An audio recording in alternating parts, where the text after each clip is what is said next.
Hello viewer and welcome to this show, The Bible Journey, the book of Numbers, chapter 36. If you peruse your Bible, it's actually the last chapter of the book of Numbers. Oh, yeah. And therefore we are coming to the end of our study of the book of Numbers. Not the end of the Bible journey. But of course, we also have to celebrate the small victories that we have had before we celebrate the big victory. And of course, laughing on set are my dear pastors. Pastor Peter Nyaga is leading in the laughter. Then we, Pastor, you can greet them. Right. Hello. Yes. And we also have Pastor Dan Abuya following up with the laughter. You can wave to them. Good to be with you, viewer. Yeah, they're there. Yes. Welcome, viewer. Good to be with you. And we have the Swahili one, the African one. Yes. Mchungaji Kabira wa Kabira. Wasalimia watazamaji. Asanteni sana, karibu watazamaji. Yes. And of course, for those from outside the country, just said thank you very much. And welcome, viewers. Now, we are into the last chapter, and as we begin our study, of course, Pastor Kabira, I know he won't mind leading us in a word of prayer. Lord, please make it clear, especially what you want us to learn, what you want us to expound, especially to those who will be viewing, for our own benefits, for the benefits of the viewers, and together, that it may continually, together with other things, lead us to salvation when you soon turn, when it will be a soon time to come. Bless us all, for we pray this in Jesus' name. Amen. Thank you. Remember, you can always interact with us on our social media handles indicated at the bottom of your screens. And welcome, my pastors. Thank you for being smart. Now, and thank you for actually giving us, elaborating to us, bringing out all these things that are, reading in between the lines. It's quite hard. And I want to tell you that reading the Bible is actually hard, especially when it comes to the book of Numbers. It's one of the books that we rarely read as the laity. And the book of Leviticus, actually, one of the most hardest. And but you've made it until viewers have really enjoyed this show, and they have enjoyed reading the Bible. So thank you very much in advance for that. Now, 36, verse 1. Let me start from verse 1 and 2. Yeah, I think up to there. Then I can bring you in to discuss on this. Now, the chief fathers of the families of the children of Gilead, the son of Machir, the son of Manasseh, of the families of the sons of Joseph, came near and spoke before Moses and before the leaders, the chief fathers of the children of Israel, and they said, the Lord commanded my Lord Moses to give the land as an inheritance by lot to the children of Israel. And my Lord was commanded by the Lord to give the inheritance of our brother Zelophehad to his daughters. Now, of course, he set a precedence. Last time when you look at this, we said it's setting a precedence. That's right. Yes. Yeah. Verse 3. Now, if they are married to any of the sons of other tribes of the children of Israel, then their inheritance will be taken from the inheritance of our fathers, and it will be added to the inheritance of the tribe unto which they marry. So it will be taken from the lot of our inheritance.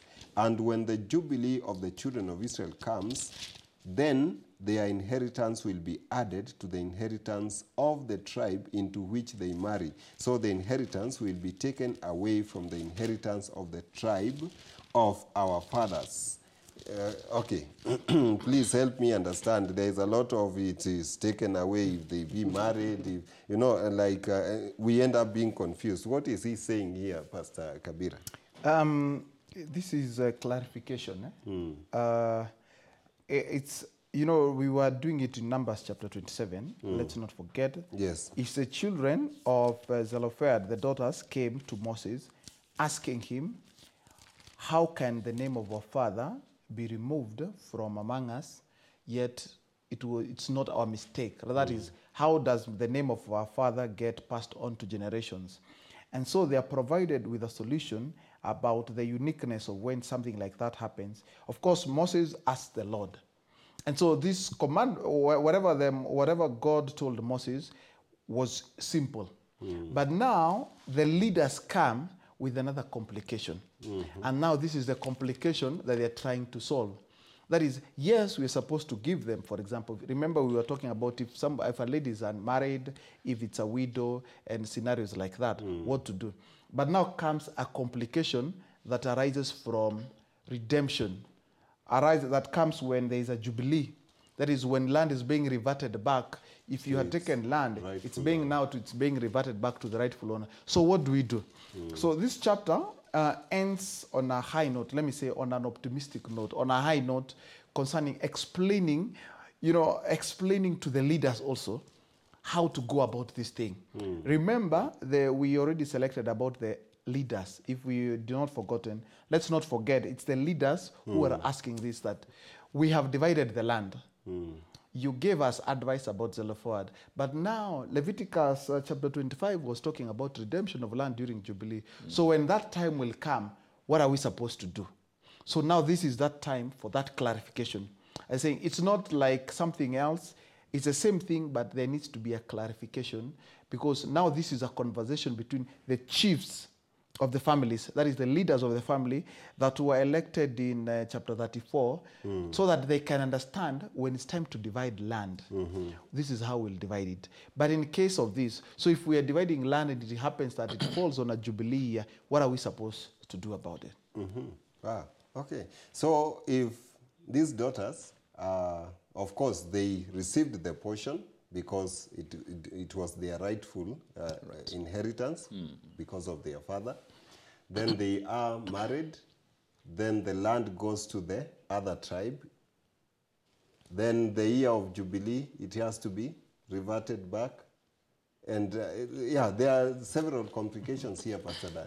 Yeah, and maybe just allow me this chance also to appreciate. I know you began at the show time appreciating our ministry of explaining this, and it's a privilege. We count it a privilege. And I think to all our viewers, any of us, if you're serious as a Bible student, the Lord can enlighten your mind to understanding. And let me also say that Numbers was not that bad after all. It's not that bad counting. Actually, counting. keep that for the end. We'll be reviewing and the areas of interest and what we got out of this. Right. Yes. So Pastor's already alluded to Numbers chapter 27, where the daughters of Zelophehad came. They came after the census, which happens in Numbers chapter 26. One of the reasons we found, I think that should be in verse 54. For that census, it was so that, 53, to this land shall be divided as an inheritance according to the number of names. To a large tribe, you shall give a larger inheritance, and to a small tribe, you shall give a smaller inheritance. Each shall be given its inheritance according to those who are numbered of them. So the basis for the land size is going to be your numbers. So now, quite obviously, the daughters could be married anywhere within Israel, any of the other tribes of Israel. How do you maintain that territorial integrity of the various tribes? So once again, God is using this hallowed. I honestly respect these daughters because of the courage that it took, the vision, to get to Moses. Moses was like the chief justice of the nation. So it was not easy for them to get up there. There must have been resistance down there, the chiefs over their families, over tens and hundreds, telling them, hey, this thing is not even worth pushing forward. There must have been courts of appeal until it got to them. God is using them to set things straight. Because this situation, you can be sure, in a whole nation, such things will definitely be coming up at some point. So we thank God for their courage and for their vision and for their faith to move forward. The whole point is that now we have to clarify, yes, it is okay. It has been sorted. Daughters can inherit land. But God had a purpose, an intention, a reason for allocating or bequeathing each tribe a particular place and size. So wouldn't that be distorted? That is what is being sorted over here. Wow. And obviously it's going to set a precedent that can help a lot later on as the nation continues. And Pastor Nyaga? Yeah, I think I'll just get to the point of appreciating these women, the daughters of Zelophehad. To me, these are people who have chosen to go against the odds. You see, a woman in the Jews' economy had no right to speak before men, not even seeking an audience of a council of elders. But that's what they sought to do. And they were asking for their rights. I said here, many people are shy from asking for their rights. Some people confuse asking for your rights to be godliness. I think God always wants you to ask for your right, because even him, he says, ask, it shall be given. But the other point is, many people also confuse seeking for their rights with, being arrogant and somebody who is, you feel you are not under anyone. I think these ladies are teaching us that if you have the right attitude of asking what is yours, it shall be given to you. There are people who demand for what is theirs, but in a way that no one can grant it. But we see these women, the way they come, they approach the whole issue, the way they package their issue before the leadership, it had to be granted. And then lastly, I think for it to be given prominence, because we're dealing with this one as a whole chapter in the Bible. I mean, for the Bible to give this particular case a whole chapter of discussion, it's an emphasis on how God appreciated whatever has been done here. And you see, it's being repeated again as well as in chapter 27. Here it's being repeated that what they have done is right. And because of that, when you do what is right, you set precedents for posterity. You set precedents for the people to come after you, and it is going to be used for positive purposes. Now, because of their courage to speak for what is right and speaking it in the right manner, they are changing the system. When you see an organization running down corruption, at a path of corruption, there are two ways. You may want to confront that particular issue from a Christian perspective, or you confront that thing from human perspective. I will say here, anything godly, any change you want to bring in a godly setup, you must bring it within the provisions of the Word of God. No one will deny you.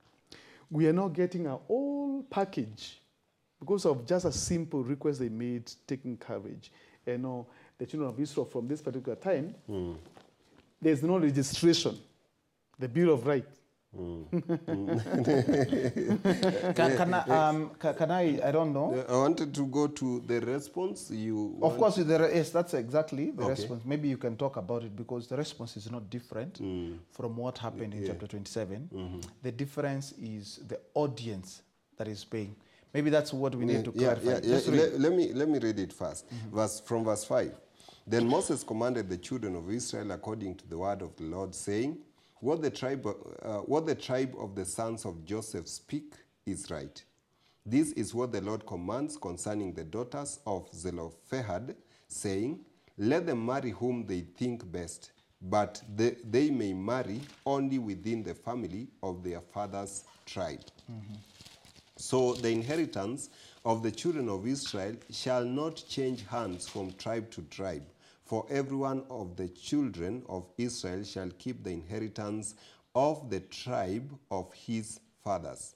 And every daughter who possesses an inheritance in any tribe of the children of Israel shall be the wife of one of the family of her father's tribe, so that the children of Israel each may possess the inheritance of his fathers. Thus no inheritance shall change hands from one tribe to another, but every tribe of the children of Israel shall keep its own inheritance. Yeah. Yes.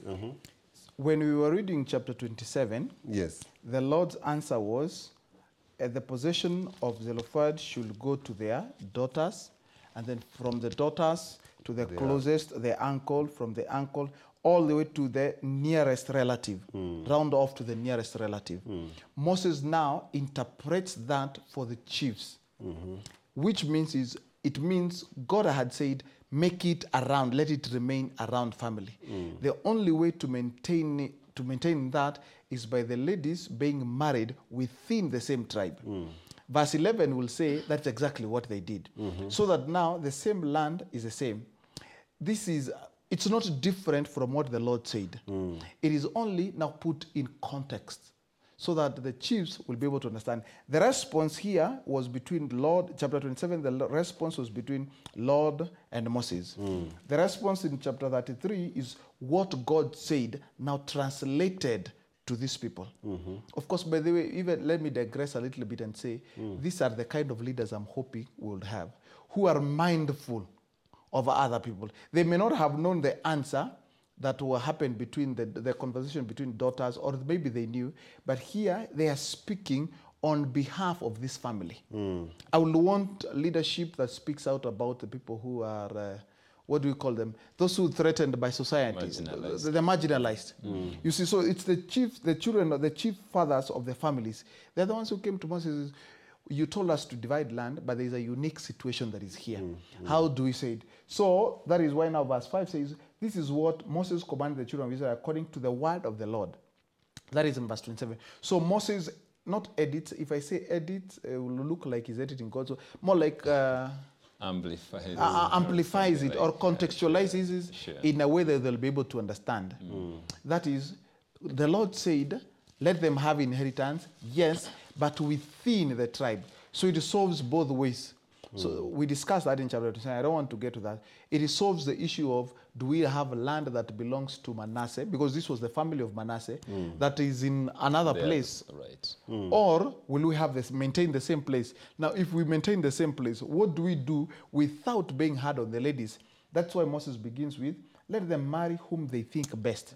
They are not being forced, but they are being given a direction. I want to appreciate, just to add what Pastor said concerning the family leaders now, because chapter 27, it's the ladies who have come to Moses. The daughters have come to Moses and Eliezer. Of course, Moses, and to convene a council meeting of elders to listen to the case, and we know it was granted. And we have discovered in chapter 34, where the leaders now were chosen, those who would help in distribution of the lands board. And of course, then every family also has kinsmen, family leaders. Now, look at how the chapter 36 begins and compare with how chapter 27 begins. Chapter 27 begins by the daughters of Zelophehad, sons of Ephah, the sons of Gilead, the sons of Machir, the sons of Manasseh, belong to the clans of Manasseh, sons of Joseph. Names of the daughters were Mala and Then said they approached the entrance of the tent of meeting and stood before Moses and Eliezer. The opening words of chapter 36, the family heads of the clan of Gilead, son of Machir, the son. Now, the point here is, it began with the daughters. A decision was made. The family leadership owns the decision. Now, they stand with that decision. It is not now the daughters pursuing again, but the leadership has taken up that matter because it's not a matter of policy. They're implementing the policy. This is leadership. And I'll bring this out for many leaders out there. because many times you come into a department, into an organization, into a church, and you meet your predecessor or people who have been there. They have come up with policies that are befitting this particular organization and to make people live coherently together. But you just trash them. You don't think people thought through these policies. I'm now in charge. I'm not in charge. Do as I say. Yeah, do as I say. And more to that, especially when it has come to from a people who's, in quote, they are lesser, like a woman, I'm sorry for ladies out there, but I just want to bring these out because at times the people who think, okay, like in our churches, this came from children ministry. Small budget. You see a decision coming from a request coming from a children department for those who belong to my Adventist church, and another one coming from elders council. Yeah, they have spoken. Like when the time is constrained, you are tempted to sweep down under the carpet. You do throw it under the carpet. The children makes the request and take seriously the one coming from elders council. Yeah. Even in the worship, what do we do? Like, elders announcements and all these things from the elders council and from the pastor's office, they are given that time. But come the children's sermon, children's story. If we don't have time, okay, let's just go to the sermon. See, you studied in school, in class. Yeah, like they are... So by the way. By the way. So the point here is, don't undermine people. Number two, you see, in chapter 27, the family leaders were still there.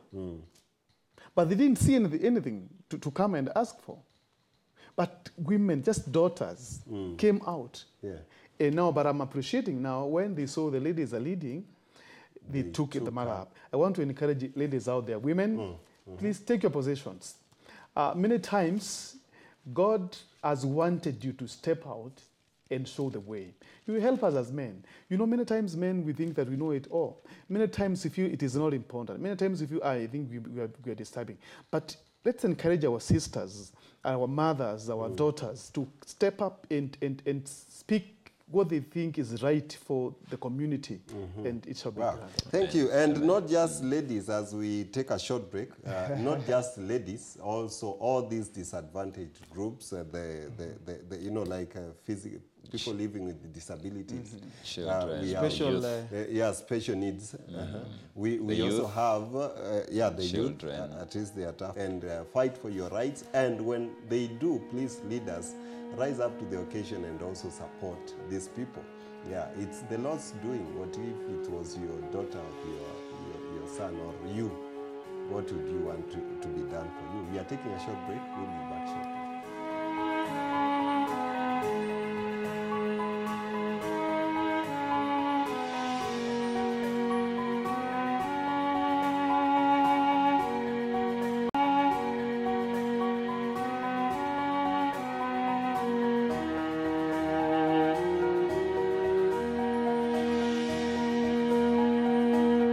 Welcome back to this discussion, the Bible journey. We are just happy here. The pastors are happy, I'm happy, the camera people are happy, the director is happy, the producers, all of us are happy, and we hope that you're also happy.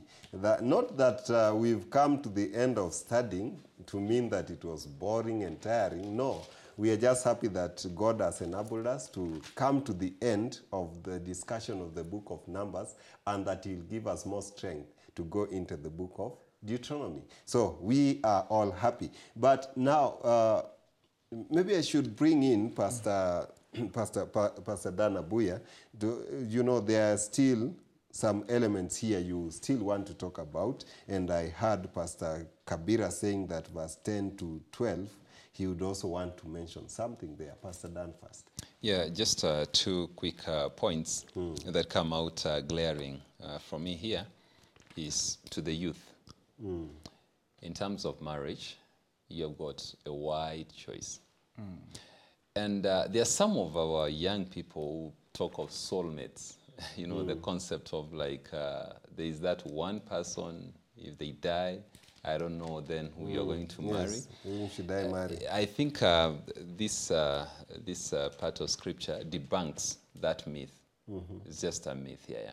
Because, look, they married whomever they wished, but still they could not marry without their. tribe. So that tells you, like, wherever God positions you, you've got enough choices.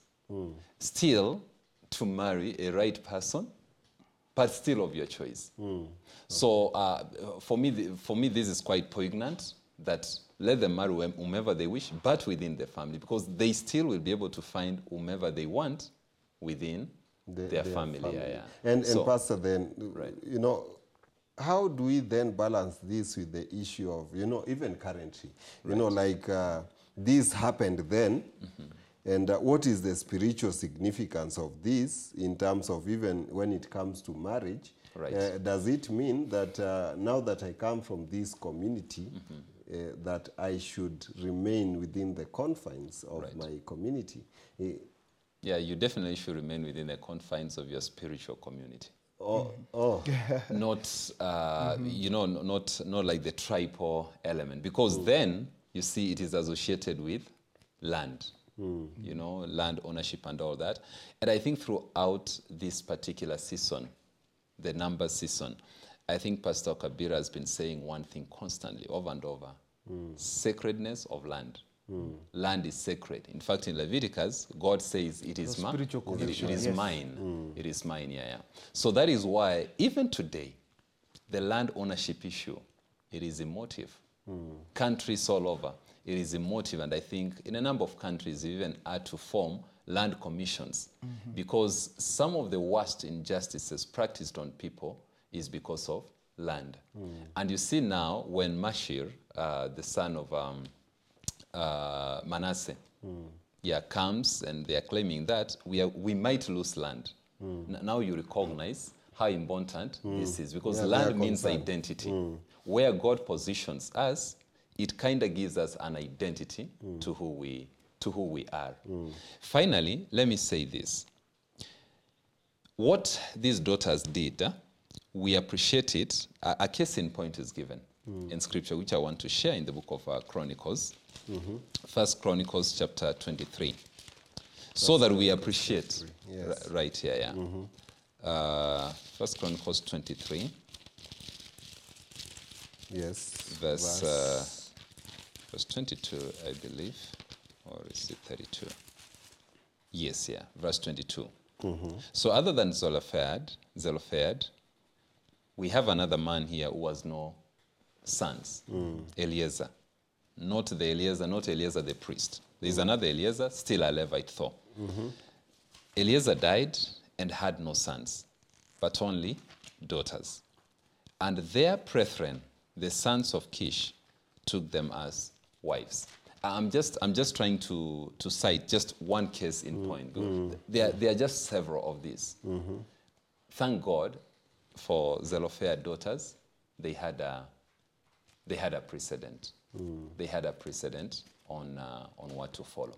So they're married within their family. That maintains territorial integrity. This was important to God, because it had a spiritual significance laden with it. So, and you said that we have to marry within our spiritual confines. yes, our spiritual families, our spiritual tribes.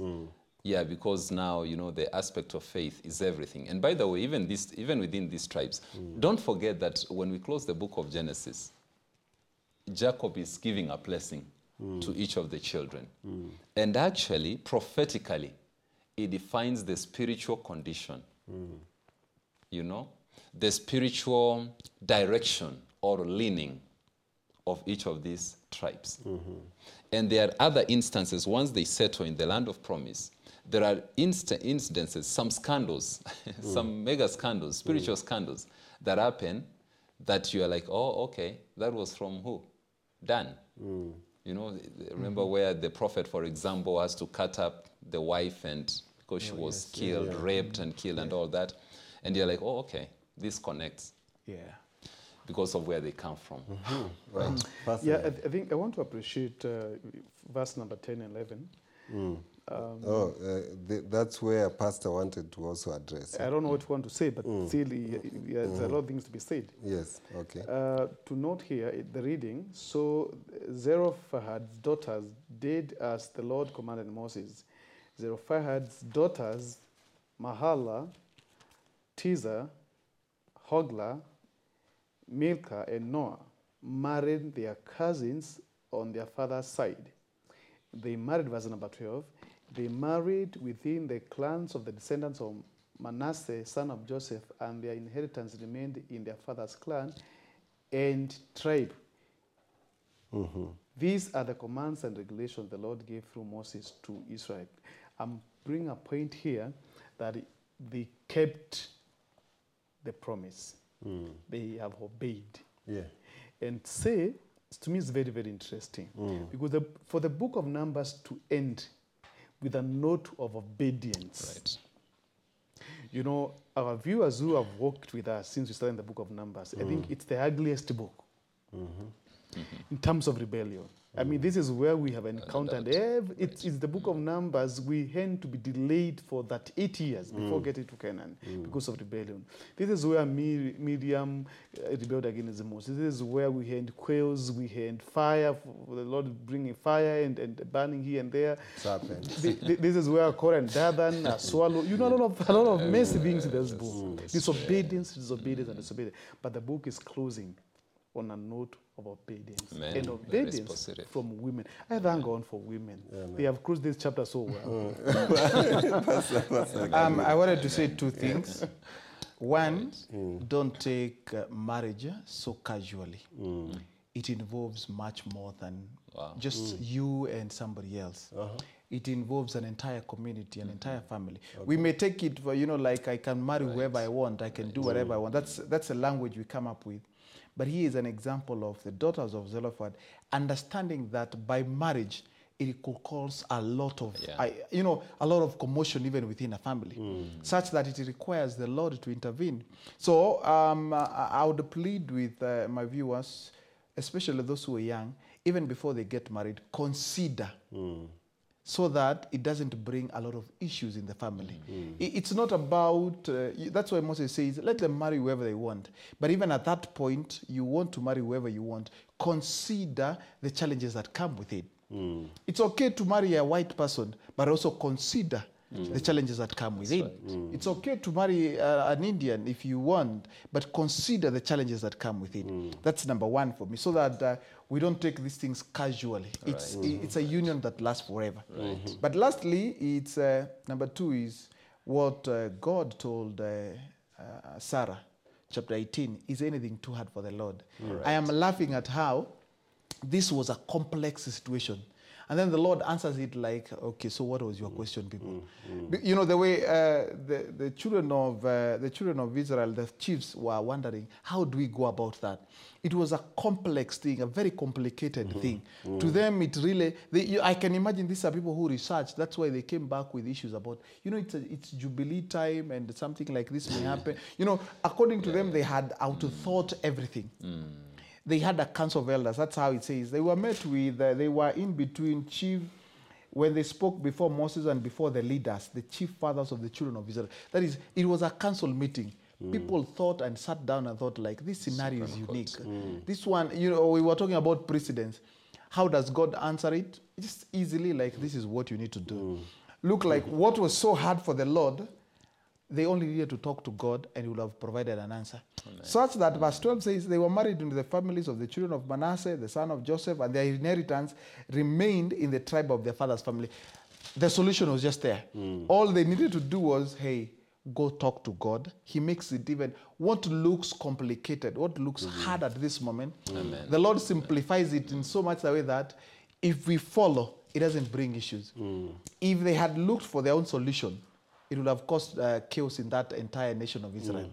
But as soon as they knew, this is so hard, we have finite minds as human beings that can only think as much. And funny thing is, human beings think in terms of difficulties. They don't think in terms of possibility. They think of it, by them they're like, in case of this, in case of this, in case of this, in case of that. In our minds, all we're thinking of, barriers, hard things. If this doesn't work, then the Lord says, if you ask me, I have a solution. It's so simple, simplified. I will say today, is anything in your life too hard for the Lord? Go to the Lord, ask him to simplify it. You know, for us, we're looking like it was a very simple thing. You know, because we already know. Yeah, we know it. Yeah, I wish that sometimes we'll be reading the Bible, like somebody tears this page and then tells you read and then explain. Before you see the answer God has given, you'll see us sweating. We actually will be sweating thinking of how to solve this scenario. But look at how God solves it, and it looks like after all along it was a very simple thing, but it was a difficult thing. Is anything too hard for the Lord? Is anything too hard for you? No, then the Lord will simplify. Pastor, my favorite text in Jeremiah, call unto me. Oh, yes. And I will answer you and show you great things. Now, pastors, if you allow me, I think, it's been a good study and a good precedence here. But again, I'm looking at the book of Numbers as a whole. And you know, I used to think Numbers is so hard. I read it once, and I didn't really understand it that well. You don't like mathematics, huh? Yeah, I usually, by the way, I don't like mathematics. But so, by the title itself, Numbers, this is hard. Right. It's going to be rough for me. But I have to read it because I'm a Christian. So I forced myself into reading. Until now, when we studied this book, and you've helped us to open up the book, you've helped me to open it up and understand. You know, it's a beautiful story. I've seen like the whole journey of the children of Israel. They're moving round about, you know, until in Pastor's Bible there was a map where they moved from Kadesh Barnea. Now, after that, the one who was drawing, you can't lost track of everything. Right. And he just left it there like, pop, that's where the dot ends. Then we come back to Jericho. So, you know, like it was so hard, but it's been opened up and it's good. And I really liked the study. Maybe what came out, you know, so significant for you, some of the things that you'd say, okay, at least this one, of course everything was very important, but this and this and that. Maybe I should start with who wants to go first here? Okay. Or I should cast lots. Let me begin. Yes. For me, the best thing is 1 Corinthians 14:40, let everything be done decently and in order. We see order. The first thing that happens is order. And then secondly, well, because I know, let me just list them. If we get time to explain, we'll be able to do that. Then God's grace when it comes to dealing with human beings and their fallibility. And then we see God's character and God's love surrounding these people, despite who they were, despite what they did, he still called them his people. Remember us dealing with Balaam. They're still my people. I'll still protect them. He did not condone sin, but through his grace, he provided a solution. By the time now we are about to get into Canaan, we can, I wish the Israelites were given this book to read as we're also being given, then we'll be able to say, indeed, our God is one gracious God that we will never comprehend about. Wow. That, for me, wakes me up every time. When we were discussing this, I remember I went home and thought like, wait, I serve God. I don't consider myself that much of a sinner. That's what I'm saying. Not like a Pharisee. But these people, God saved them, blessed them. He punished them for their sins, but he still preserved his own people. We will never find any kind of grace greater than the grace that we found in the book of Numbers. Book of Numbers. Yes. Wow. Yes. I will say, if we have summarized the book of Numbers, I will tell our viewers this has been the best of the books since we started discussing, because it is here that we see the true and conditional love of God. You also said of the same in the book of Leviticus, the best book. Every book. Are you saying that? Yes. And then when we move to Deuteronomy, you'll also say this has been the best. Yes, because I mean, every single piece of the word of God is always the best. Yeah. Go ahead. And you know, just to appreciate how we began the book, how we have progressed with the book, to say we began with God talking to Moses in verse number 1, and give him command to number the people, to censor the people. That's where we started in the story of the book of Numbers. And then we saw from there the issues of tribes being given their leadership. We came to the issues of Levite in the tabernacle being shaped, given more leadership from what we had seen in the book of the Leviticus. We came to the vows of the Nazarite vow, which was very interesting. And then from there, we came to the issue started changing when we came to Mount Sinai. The Mount Sinai, you know, the issue of the Mount Sinai. Yeah, we faced a lot of when we left trouble. Mount Sinai, now things started getting out of hands.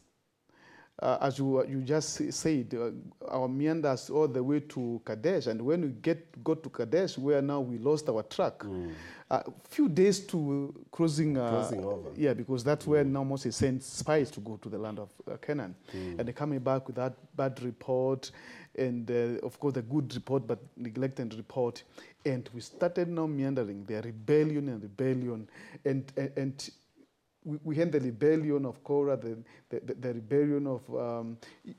You remember where even we saw the story of the budding of the Aaron's staff, that beautiful story, God proving himself, I've chosen this man. And then we have come to see the issues of the destruction of the rebellious people that we saw in a few chapters ago, where we had the people who were rebelling against the people of God. The Balaam story, that fake prophet of God, not prophet of God now, I can't call him prophet of God. That fake prophet, I think he's an heathen prophet, but who wanted to use sorcery, clothing himself with the garment of God to twist God, people. But what comes out so strong to me is unconditional love of God. And it is brought out so well in the story of Balaam. That's where I wanted to end. You know, Balaam, through Balak, want to curse the people of God. These are not good people for sure. People who deserve to be cursed. But when it came to a man, an heathen person, wanting to curse God's people, God says, these people, I don't know any sin in them. This is grace. If you think they are sinful, I don't see any sin in them. I haven't seen anything. What are you talking about? They are stinking before him, but God is protecting them. This is unconditional love. And I think I'm ending this book of Numbers so much excited, but it doesn't matter what people think about you. God has a different picture about you. Amen. He's not given up on you. He says, no, come on, I haven't given up on them. These are people.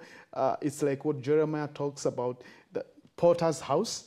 Okay, I'm still molding them, breaking them here and there, and fitting them. I know Work for in sure progress. at the end of it, I will have a people to take to heaven. Wow. Amen. The book of Numbers is so exciting, man. Thanks, Pastor. Just reflecting on this book, it evokes a very personal sentiment from me. Numbers chapter 20, verse 12, where God is speaking to his foremost servant, Moses. Because you did not honor me or believe in me to honor me before the people, you will not cross over. And so it comes, or it ends with a sense of excitement, the victory we finish with, but also trepidation, some kind of fear. Like, I hope I believe. Please, God, add my faith. Add my faith. Because just like Moses, you know what God said is, you did not believe me enough to honor me before the people. You won't cross over. These things, Paul finishes saying this way, 1 Corinthians 10. These things, verse 6, became our examples to the intent that we should not lust after evil things as they also lasted. That is my prayer. Amen. That is my prayer, that God helped me just with the faith. It's very personal, I think, to us. I think we've had enough time with the viewer. Each can make their own decision. But for me, I'm like, I just want some more faith, just to believe in God enough so that I can honor him before the people, so that all these things will help me to maintain a walk of faith. Can I add him a verse? I know you've said Yes. I just want to add a verse that talks about numbers. 90 verse 12 of Psalms. So teach us to number our days, that we may gain a heart of wisdom. If there is something we should be able to do with this, is tell God the book of Numbers was just for us so that, as Pastor Dana said, Lord, teach us to number our days, that in these days we are. We may not die in the wilderness because of rebellion, but we may be able to see Canaan. Pastor, are you a seer, perhaps? You know, you in our previous episode, you ended up with a verse that I wanted to conclude with. And again, you end up with the same. Of course, I wouldn't have read the verse, but the same conclusion is what I wanted to say. Of course, before that, I really enjoyed chapter 4. And I think Numbers. Numbers. Yes, chapter 4. The Levites, the sons of the Kohathites, the Gershonites, and the Merari. Yeah, and I think I fall somewhere in between the Gershonites and Merari. I'm not a Kohathite. You fall within the Kohathites. I'm glad that you found yourself in the scriptures. Yes, I'm somewhere here. I'm somewhere. So I'm a Levite by the end of the day. And I hope the viewer can also find their place. Like, where are you? You know, like in Revelation, by the way, they say, it says that the 12 gates, you shall all enter through those gates. One of them.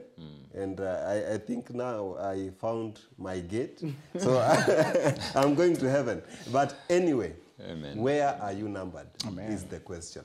Because if you are numbered amongst those who died in the wilderness, if you would be numbered there, I think it's a disaster for you. But let's pray that we should be numbered amongst those who will finish the race, and we'll find ourselves in the book of Joshua, and we have that land, and you know, we need to get to that point through Deuteronomy up to Joshua. Let's not die in Numbers. Yeah, and you know, in the wilderness, this world is a wilderness that we still have a promised land. We need to get to that promised land. And we get our share of what belongs to our tribe. Let's strive, not struggle, strive to be there, and let's pray to the Lord so that he may lead us unto that promised land. May God bless us all in Jesus' name. I usually say that in church. Now, now we end with the word of prayer. Pastor Kabira will pray. Okay, let's pray. Lord in heaven, we thank you for the book of Numbers. Having journeyed with the children of Israel from a bird's eye view of heaven, we were able to see their character. We were able to resonate with their character. Lord, teach us to number our days also, that we may be faithful to the end. As Pastor Dan has said, Lord, even for those of us who are serving you in this ministry, teach us on the folly of rebellion. But Lord, consider us for your unsurmountable grace that you've always bestowed on us. May your love always be with us, and we look forward to being in that heavenly Canaan that you've promised us. For we pray this in Jesus' name. Amen. And thank you very much. See you next time. So our next book will be the book of Deuteronomy. See you then.